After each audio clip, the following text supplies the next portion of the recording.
来看有民众伫成品网络册店买一本册，或做阿强拍来要安怎？落尾煞接到电话，讲是客服人员敲的，甲伊讲中国会用武力统一台湾，代志是引起讨论。作为部长陈鸿表示，已经咧调查。若即届事件，嘛代表台湾治安管理要搁爱加强，会伫10天以内提出报告，若准业者违法，定定会处分。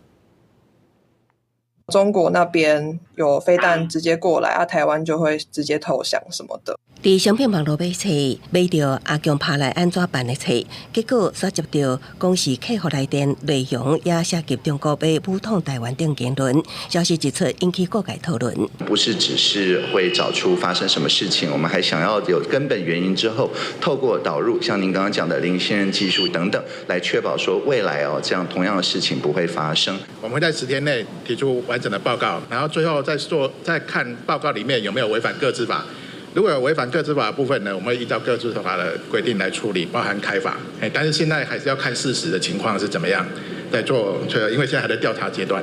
作为部要求法律治安领域专家，甲治安院警政署等单位，伫10日前往成品行政调查。不过网络上类似买物件告知外销情况是长期存在问题。即摆烧着成品也发生统战市调的情况，凸显台湾的治安管理也有强化的空间。资料保护的部分没有相关法规的一个限制，以及